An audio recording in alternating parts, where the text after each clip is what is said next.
નમસ્કાર. ધોરણ 6 ઇંગ્લિશ તેની અંદર આપણે યુનિટ 1 થી 4 સુધી આગળ જોઈ ગયા. સોરી. ત્યારબાદ હવે આપણે રિવિઝન જોઈશું. તો રિવિઝનની અંદર સૌપ્રથમ તમને એક સરસ મજાની કવિતા આપવામાં આવી છે, અ ફની ટાઉન. ફની એટલે રમૂજી અને ટાઉન એટલે શહેર. તો ચાલો જોઈએ. I lived in a funny town. Lived એટલે રહેતો હતો, આઈ એટલે હું રમૂજી શહેરમાં રહેતો હતો. આઈ એટલે હું, લીવડ એટલે રહેતો હતો, ઇન એટલે માં, ફની એટલે રમૂજી અને ટાઉન એટલે શહેર. વેર એવરીથિંગ વોઝ અપસાઇડ ડાઉન. વેર એટલે કે ત્યાં, જ્યાં એવરીથિંગ બધું જ ઉલટ સુલટ હતું, અપસાઇડ ડાઉન. વોઝ એટલે હતું, અપસાઇડ ડાઉન એટલે ઉલટ સુલટ. હું એક રમૂજી શહેરમાં રહેતો હતો જ્યાં બધું જ ઉલટ સુલટ હતું. I lived in a funny town where everything was upside down. The birds walked and the humans flew. તો ત્યાં પક્ષીઓ ચાલતા હતા અને મનુષ્યો ઉડતા હતા. બર્ડ્સ એટલે પક્ષીઓ, વોકડ એટલે ચાલતા હતા, એન્ડ એટલે અને, હ્યુમન્સ એટલે મનુષ્યો અને ફ્લ્યુ એટલે ઉડતા હતા. ભૂતકાળમાં આપેલી છે દરેક વસ્તુ. તમે જુઓ અહીંયા લીવડ છે, ધેન અહીંયા વોકડ છે, બરાબર. Where the trees were totally blue.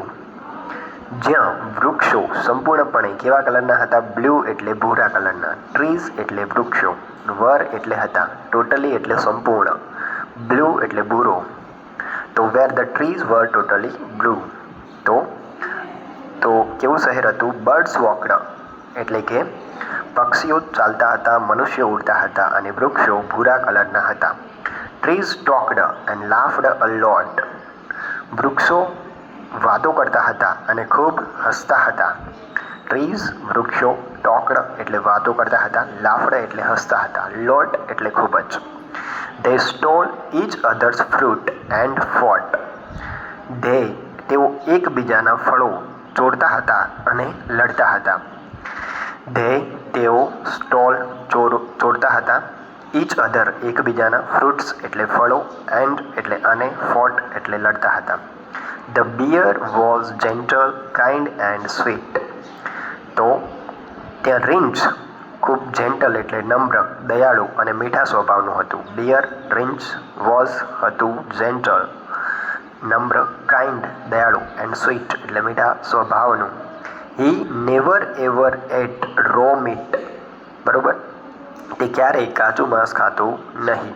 હી તે, નેવર એવર એટલે ક્યારેય, એટ એટલે ખાતું હતું, રો મીટ એટલે કાચું, તે ક્યારેય કાચું માંસ ખાતું ન હતું. Fishes went to school in a pool. જો વેન્ટ ભૂતકાળ છે તો માછલીઓ શાળાએ જતી હતી, પૂલમાં આવેલી શાળાએ જતી હતી. ફિશિસ માછલીઓ, વેન્ટ એટલે જતી હતી, ટુ સ્કૂલ એટલે શાળાએ, ઇન અ પૂલ એટલે પૂલની અંદર. Where a frog as a principal did rule. જ્યાં દેડકો પ્રિન્સિપલ તરીકે શાસન કરતો હતો. ફ્રોગ, દેડકો, પ્રિન્સિપલ એટલે કે આચાર્ય, રૂલ એટલે શાસન કરતો હતો. The sky was green and water flew. જ્યાં આકાશ ગ્રીન એટલે લીલું હતું અને પાણી ઉડતું હતું. And told me in life always be true. અને મને કહેતું હતું કે જીવનમાં હંમેશા સાચા રહો. તો આખું ભાષાંતર એક વખત જોઈ રહીએ. હું એક રમૂજી શહેરમાં રહેતો હતો જ્યાં બધું જ ઉલટ સુલટ હતું. પક્ષીઓ ચાલતા હતા અને મનુષ્યો ઉડતા હતા. વૃક્ષો સંપૂર્ણ ભૂરા રંગના હતા. વૃક્ષો ખૂબ વાતો કરતા હતા અને હસતા હતા. તેઓ એકબીજાના ફળ ચોરતા હતા અને ઝઘડતા હતા. ત્યાં રીંછ નમ્ર, દયાળુ અને મીઠા સ્વભાવનું હતું. તે ક્યારેય કાચું માંસ ખાતું ન હતું. માછલીઓ પૂલમાં આવેલી શાળાએ જતી હતી. ત્યાં દેડકો આચાર્ય તરીકે શાસન કરતો હતો.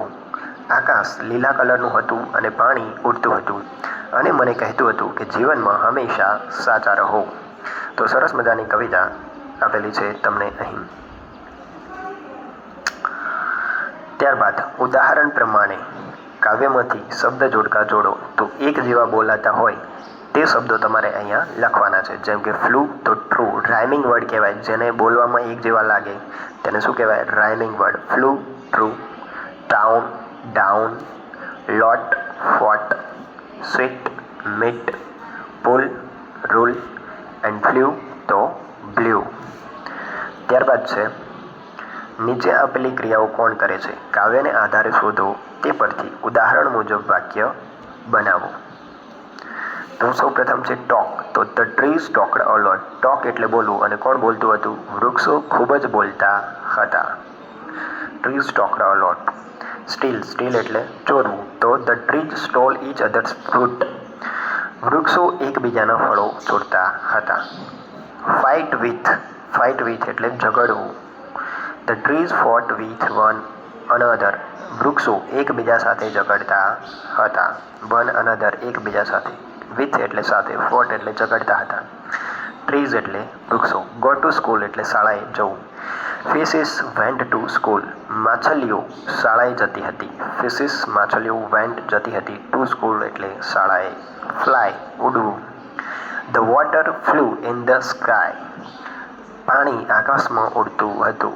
ફ્લુ ભૂતકાળ છે, તો વોટર પાણી, ફ્લુ ઉડતું હતું. ઇન એટલે માં, સ્કાય એટલે આકાશ. વોક ચાલવું. The birds walked. અને પક્ષીઓ શું કરતા હતા? ચાલતા હતા. બર્ડ્સ એટલે પક્ષીઓ અને વોકડ એટલે ચાલતા હતા.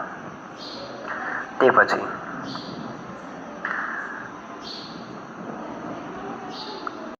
ત્યારબાદ છે કૌંસમાં આપેલા વિકલ્પના યોગ્ય રૂપ વડે ખાલી જગ્યા પૂરો. એક વાર્તા આપેલી છે, તેના કૌંસમાં એક શબ્દ આપેલું છે, જેનો યોગ્ય શબ્દ ખાલી જગ્યામાં લખી અને વાર્તાને પૂરી કરવાની છે, જે વાર્તા કદાચ તમે સાંભળી હશે. તો ચાલો જોઈએ. This is not very old story. આ ખૂબ જૂની વાર્તા નથી. વેરી ઓલ્ડ ખૂબ જૂની, સ્ટોરી વાર્તા. તો this is not very old story. આ ખૂબ જૂની વાર્તા નથી. It is about two mice. માઉસનું ભૂતકાળ છે, માઇસ. તે બે ઉંદરો વિશે હતી. There were two mice. There were two mice. બે ઉંદરો હતા. વર હતા. માઇસ એટલે ઉંદરો. ધે વર, અહીંયા જો ખાલી જગ્યામાં આર આપ્યું છે અને આપણે તેનું ભૂતકાળ લખવાનું છે. સિમ્પલ પાસ્ટ ટેન્સમાં આખી વાર્તા આપણે બનાવવાની છે. તો આરનું શું થઈ જશે? વર. તો ધે વર કઝિન. તેઓ એકબીજાના પિતરાઈ હતા. આપણા જે કાકાના કે મામાના છોકરાઓ છે તે આપણા પિતરાઈ ભાઈ તરીકે ઓળખીએ તો આપણે તેમને કઝિન કહી શકીએ છીએ. તો આ બંને પણ કેવા હતા? કઝિન. They var cousin. તેઓ એકબીજાના પિતરાઈ હતા. Once the town mouse vent. જો ટુ ધ વિલેજ માઉસ. ગોનું શું બની ગયું? ભૂતકાળ. વેન્ટ. એક દિવસ જે શહેરનો ઉંદર હતો તે ગામડાના ઉંદર પાસે ગયો હતો. બરોબર. ટાઉન એટલે શહેર. વન્સ એટલે એક દિવસ. માઉસ એટલે ઉંદર. ગયો હતો. વેન્ટ એટલે. ટુ ધ વિલેજ માઉસ એટલે ગામડાના ઉંદર પાસે. The village mouse lived. લાઈવનું શું બની ગયું? Lived. In a small hole. અહીંયા અક્ષરો ભૂંખાઈ ગયા છે. Small hole. તો શહેરનો ઉંદર નાનકડા તેના દરની અંદર રહેતો હતો. વિલેજ માઉસ શહેરનો ઉંદર. લીવડ રહેતો હતો. ઇન એટલે અંદર અને સ્મોલ હોલ એટલે નાનકડો દર. ઇટ, અહીંયા ઇટ છે. It collected. કલેક્ટનું ભૂતકાળ બની ગયું કલેક્ટેડ. It collected grains. તે ભેગું કરતો હતો અનાજ. સીડ્સ એટલે બીજના દાણા અને નટ્સ એટલે દાણા. સીડ્સ એટલે બીજ અને નટ્સ એટલે દાણા. From the field. તે જે જગ્યાએ રહેતો હતો ત્યાંથી અનાજ, બીજ અને દાણા ભેગા કરતો હતો. And offered then to his cousin. અને ત્યારબાદ આ બધી વસ્તુઓ જે તેણે ભેગી કરી હતી તે તેણે પોતાના પિતરાઈને ઓફર કરી હતી. ઓફર્ડ માટે ઓફર શબ્દ જ આવે છે ગુજરાતીની અંદર. ઓફર કરી હતી. The town mouse liked the food. શહેરના ઉંદરને ખોરાક પસંદ આવ્યો હતો. ટાઉન માઉસ શહેરનો ઉંદર લાઇકડ પસંદ આવ્યો હતો. ધ ફૂડ એટલે કે ખોરાક. It offered some cheese and chocolates. Then, then એટલે પછી. પછી તે સમ ચીઝ કેટલુંક માખણ અને ચોકલેટ ઓફર કર્યા હતા. પછી તેણે કેટલાક માખણ અને ચોકલેટ ઓફર કર્યા હતા.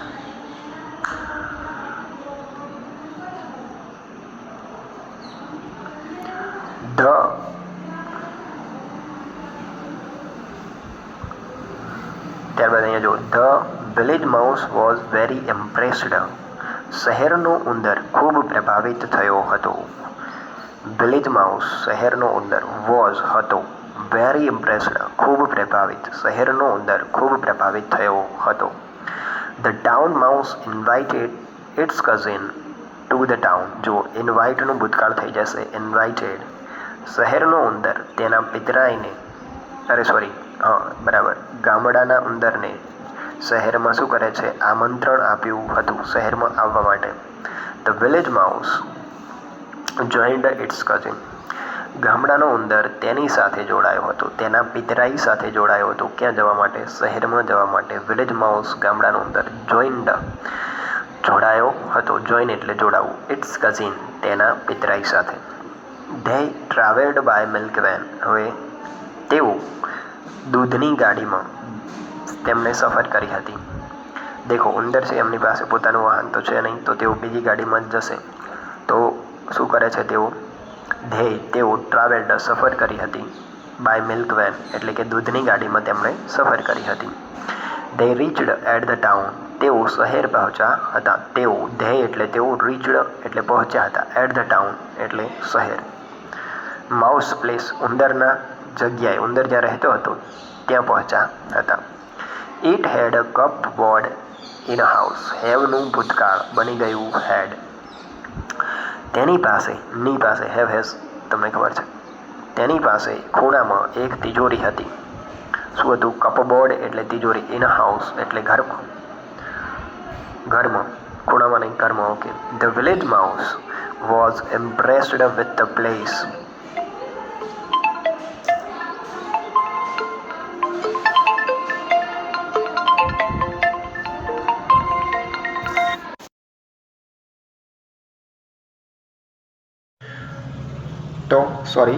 ડિસ્ટર્બન્સ માટે થોડી. The village mouse was impressed with the place. Impressed એટલે પ્રભાવિત થયો હતો.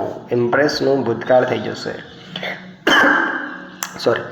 વિલેજ માઉસ એટલે કે ગામડાનો ઉંદર પ્રભાવિત થયો હતો. વિથ ધ પ્લેસ એટલે કે જે શહેરના ઉંદરની જગ્યા હતી તેનાથી ગામડાનો ઉંદર પ્રભાવિત થયો હતો. It so a dark chocolate in a corner. તેણે જોઈ હતી ડાર્ક ચોકલેટ ખૂણાની અંદર. તો ખૂણાની અંદર તે શું જુએ છે? ડાર્ક ચોકલેટ જુએ છે. The village mouse run to it. જે વિલેજ માઉસ છે ગામડાનો ઉંદર છે રનનું ભૂતકાળ થઈ ગયું અહીંયા રેન. તે તેની તરફ દોડ્યો હતો. વિલેજ માઉસ ગામડાનો ઉંદર રેન એટલે દોડ્યો હતો. ઇટ એટલે તેની તરફ. But the town mouse stopped it. પરંતુ શહેરના ઉંદરે તેને રોક્યો હતો. સ્ટોપ્ડ એટલે ઊભો રાખ્યો હતો. સ્ટોપનું ભૂતકાળ થઈ ગયું છે અહીંયા સ્ટોપ્ડ. તો ટાઉન માઉસ એટલે શહેરનો ઉંદર. બટ એટલે પણ. સ્ટોપ્ડ ઊભો રાખ્યો હતો. ઇટ એટલે તેને. It is not a chocolate. તે ચોકલેટ નથી. It is poison. તે ઝેર છે. જો પોઈઝન એટલે શું થશે? ઝેર. It is poison. તે ઝેર છે.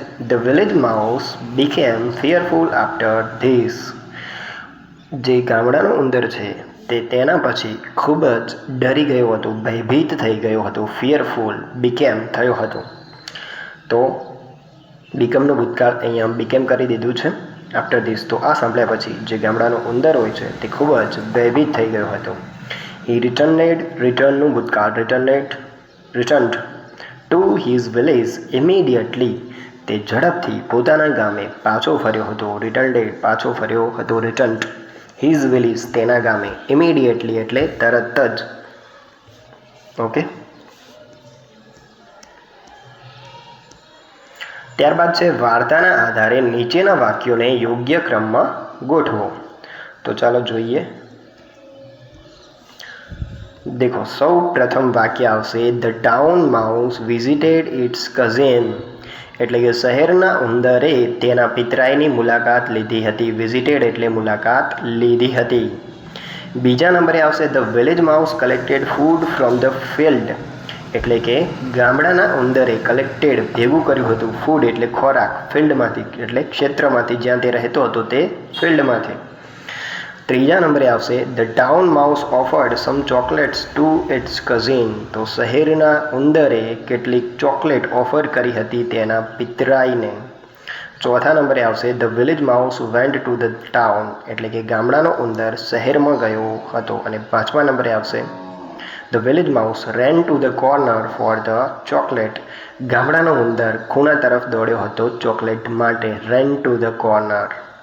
ઓકે, અને સૌથી લાસ્ટમાં આવશે the town mouse saved his cousin from poison, શહેરના ઉંદરે પોતાના કઝિનને પિતરાઈને ઝેરથી બચાવ્યો હતો. તો આ રીતના નંબર આવશે. ઓકે, એક 7 પણ રહી ગયું છે કે the village mouse returned to the village immediately. લાસ્ટમાં શું થાય છે? ગામડાનો ઉંદર પોતાના ગામમાં ખૂબ ઝડપથી પાછો ફર્યો હતો. ત્યારબાદ છે પ્રશ્ન 3, નીચેની વિગતો વાંચો. ગયા વર્ષે તમારી શાળામાં પણ આવી પ્રવૃત્તિઓ થઈ હશે. તે પ્રવૃત્તિઓ કઈ છે? તે કયા મહિનામાં થઈ હતી? તે પ્રવૃત્તિ અને મહિનાનું નામ લખો. તો ચાલો જોઈએ પ્રવૃત્તિઓ વિશે. સૌપ્રથમ છે all the students were on ground, બધા વિદ્યાર્થીઓ મેદાન પર હતા. સ્ટુડન્ટ્સ વિદ્યાર્થીઓ, ઓલ બધા, વર હતા, ઓન એટલે ઉપર અને ગ્રાઉન્ડ એટલે મેદાન. All the students practised in different games, બધા પાર્ટિસિપેટેડ ઇન ડિફરન્ટ ગેમ્સ, બધા વિદ્યાર્થીઓએ અલગ અલગ રમતોમાં ભાગ લીધો હતો. ઓલ બધા, સ્ટુડન્ટ્સ વિદ્યાર્થીઓ, પાર્ટિસિપેટેડ ભાગ લીધો હતો. પાર્ટિસિપેટનું ભૂતકાળ છે પાર્ટિસિપેટેડ. ઇન એટલે અંદર, ડિફરન્ટ ગેમ્સ જુદી જુદી રમતોમાં. આઈ પાર્ટિસિપેટેડ ઇન 100 મીટર રેસ, મેં 100 મીટરની દોડમાં ભાગ લીધો હતો. ઓકે, આઈ એટલે હું અથવા તો મેં પાર્ટિસિપેટેડ ભાગ લીધો હતો. ઇન અંદર, 100 મીટર રેસ, 100 મીટરની દોડ. It was also in kho kho and kabaddi, I was also in kho kho and kabaddi, હું ખોખો અને કબડ્ડીમાં પણ રહ્યો હતો, કબડ્ડીની ટીમમાં પણ રહ્યો હતો. તો આ બધી પ્રવૃત્તિઓ આપણે કયા દિવસે કરીએ છીએ? સ્પોર્ટ્સ ડે, રમતગમતનો જે દિવસ હોય છે ત્યારે કરીએ છીએ, જેને સ્પોર્ટ્સ ડે કહીએ છીએ, અને તે આવે છે જાન્યુઆરીની અંદર. ત્યારબાદ છે second, V came to school at 7:30, અમે લોકો 7:30 સ્કૂલ એટલે કે શાળાએ આવ્યા હતા. વી ડેકોરેટેડ અવર સ્કૂલ, અમે અમારી શાળાને શણગારી હતી. We sang the national song and the national anthem, અમે રાષ્ટ્રગીત અને રાષ્ટ્રગાન ગાયું હતું. My class performed a play about freedom fighters, મારી શાળાએ સ્વાતંત્ર્ય સેનાનીઓ વિશે નાટક ભજવ્યું હતું. તો આ બધું આપણે કયા દિવસે કરીએ છીએ? ઇન્ડિપેન્ડન્સ ડે એટલે કે સ્વતંત્રતા દિવસ, જે ક્યારે આવે છે? 15 ઓગસ્ટના રોજ. ત્યારબાદ છે third, our school welcomed the student of standard 1, અમારી શાળાએ ધોરણ 1ના વિદ્યાર્થીઓને આવકાર્યા હતા. Taluka development officer TDO came to our school, તો જે તાલુકા વિકાસ અધિકારી હતા તેઓ અમારી શાળામાં આવ્યા હતા. C distributed picture story books two standard 1 students, તેમણે ચિત્રોની વાર્તાની ચોપડીઓ ધોરણ 1ના વિદ્યાર્થીઓને વહેંચી હતી. C also gifted a set of story books two our school, તેમણે વાર્તાની ચોપડીઓનો સેટ જથ્થો અમારી શાળાને પણ ભેટ આપ્યો હતો. તો પહેલા ધોરણના વિદ્યાર્થીઓને આવકારનો આ બધું ક્યારે હોય છે? પ્રવેશોત્સવના દિવસે, જે શાળા ખુલતા કયા મહિનામાં આવે છે? જૂન મહિનાની અંદર આવે છે. Then fourth, we celebrated it for a week, અમે તેની ઉજવણી અઠવાડિયા સુધી કરી હતી. Each day we participated in a new activity, દરરોજ અમે નવી પ્રવૃત્તિઓની અંદર ભાગ લેતા હતા. I participated in story telling and books review activities, મેં વાર્તા કહેવામાં અને ચોપડીઓની સમીક્ષા, ચોપડીઓ વિશે કહેવામાંની પ્રવૃત્તિમાં ભાગ લીધો હતો. My principal appreciated my reading, અમારા આચાર્યશ્રીએ મારા રીડિંગને એપ્રિસિએટ કર્યું હતું, પ્રોત્સાહન આપ્યું હતું, અભિનંદન આપ્યા હતા. Then my class visited the town library and spent 2 hours there, મારી વર્ગખંડે મુલાકાત લીધી હતી. કોની? તો શહેરની લાઇબ્રેરીની, અને ત્યાં 2 કલાક જેટલો સમય વિતાવ્યો હતો. તો આ કયો કાર્યક્રમ છે? વંદે ગુજરાત કાર્યક્રમ છે, જેની ઉજવણી આપણે જાન્યુઆરીની અંદર કરીએ છીએ. ત્યારબાદ our science teacher planned activity for that day. અમારા વિજ્ઞાનના શિક્ષકે તે દિવસ માટેની પ્રવૃત્તિઓનું આયોજન કર્યું હતું. She took help of maths teacher and social science teacher. તેમણે ગણિતના શિક્ષક અને સામાજિક વિજ્ઞાનના શિક્ષકની મદદ લીધી હતી. તે divided the students into different groups. તેમણે વિદ્યાર્થીઓને જુદા જુદા ગ્રુપમાં વિભાજિત કર્યા હતા. Each group demonstrated a science experiment in assembly. દરેક ગ્રુપે ડેમોન્સ્ટ્રેશન આપ્યું હતું. શેનું? તો વિજ્ઞાનના પ્રયોગનું હોલની અંદર ડેમોન્સ્ટ્રેશન આપ્યું હતું. તો આ શું છે? વિજ્ઞાન મેળો છે, જેની ઉજવણી આપણે ડિસેમ્બર દરમિયાન કરીએ છીએ. ઓકે, તો આટલે સુધી રાખીએ છીએ. એન્ડ જો તમને ચેનલ ગમે તો ચેનલને સબસ્ક્રાઈબ કરવા વિનંતી. ધન્યવાદ.